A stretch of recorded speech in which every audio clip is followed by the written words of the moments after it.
I want to talk about why you feel wired all night and exhausted all day.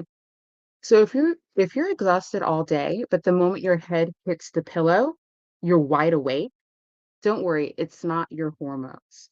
So if you're dragging all day, you have to drink coffee to function and be able to make it through the day. But the moment that you feel tired and you want to go to bed. So let's say I've had this experience before. So it'll be a long day. I'll be exhausted all day, fighting sleep.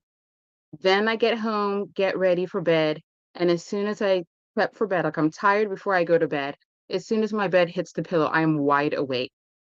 Mind racing, just all sorts of thoughts just going through my head, processing the day. If you've ever felt that, it's not just your hormones. So, one thing that most women, we don't realize that just because your body is physically exhausted does not mean that your brain is ready to go to bed. And because we're going all day, we are not in a state when we're getting ready for bed. We're not in a state for our body to allow us to relax, allow our mind to relax so that we can rest. So, over the past few lives, I've talked about different things that affect women during perimenopause. And I know I mentioned cortisol dysregulation. So, what that is, cortisol dysregulation just means that the cortisol curve has reversed. So, in order for you to go all day and be able to actually rest, your nervous system has to feel safe enough for you to wind down so that you can rest. If your mind does not wind down, you're going to have a lot of difficulty getting to bed. And so that's something I've definitely struggled with. And I have a lot of friends and I know other women and clients who also struggle with this. So during perimenopause, our bodies are significantly more sensitive to stress. In addition to the fact that during midlife, some people have kids, some people are caring for their parents, you know, job, some people have like corporate jobs. So work is stressful. You know, if you're watching the news, what's going on in the world is definitely stressful. So all these things are engaging your nervous system and telling your nervous system, hey, we need to be alert. We need to be on alert.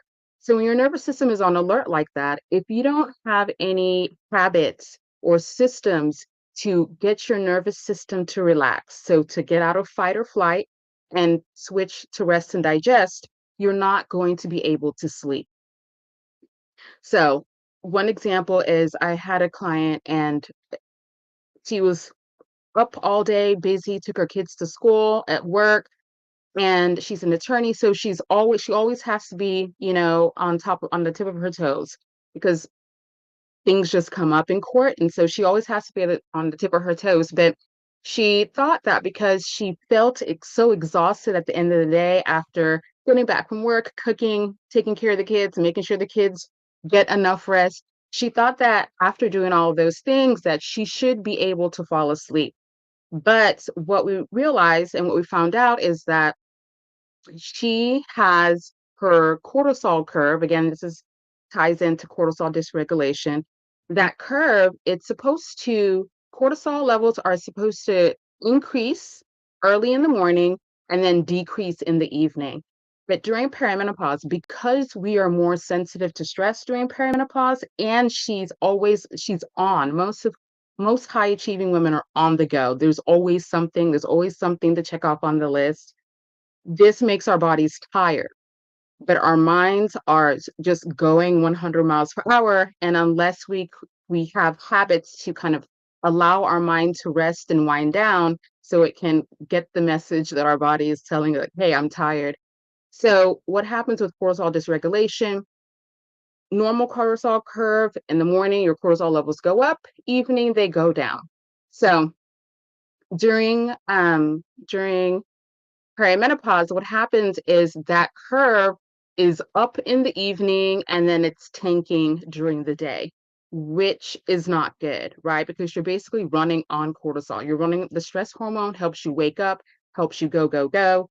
And if you don't have any strategies in place to turn on rest and digest after going all day, you're not going to be able to rest. So I have three small micro habits that you can do to try to get your brain to realize, hey, I need to wind down. The body is tired. We need to rest. We don't need to be thinking about work while instead of sleeping. So one thing is to try to go to bed an hour to an hour and a half earlier every night. So turn those lights low, try to go to bed an hour to an hour and a half earlier. So I always say track, track, track. If you don't track it, it did not happen.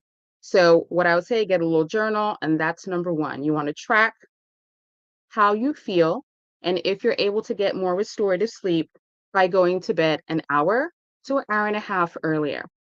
So number two, do not do any work in bed. So I know a lot of us like to be on our phones. We're productive. We're very productive. Put that phone away 3 to 4 hours before bed. If you can, avoid blue light, put that phone away. Do not do any work. Create a routine where you have some space before while you're winding down before you go to bed. Because again, your brain has to get the message. Your body's tired. If your brain isn't getting the message that, hey, this is what we do before we go to bed so we can sleep, so we can have energy in the morning, it's not going to do it. And so the third thing is to practice deep breathing. So deep breathing stimulates the vagus nerve. The vagus nerve helps turn on rest and digest. And so when rest and digest is turned on, you feel safe. Your body feels safe. Your brain feels safe. And when your brain feels safe, then you can sleep. So if you're struggling with feeling wired all night and exhausted all day, and you're interested in finding or learning the primary cause of your fatigue, I invite you to join me for my Bring My Spark, Bring Your Spark Back event on Tuesday, April 28th at 6 p.m. Central Standard Time. So during this time, we're going to go through a quiz, help you discover your primary cause of fatigue, and then be able to help you work from there. So we also know that it's not just cortisol that keeps you up at night. There are many other factors. Taking this quiz will help you identify which of those factors applies to you. So tomorrow we're going to be talking about the primary drivers of fatigue. So hopefully you'll join me tomorrow.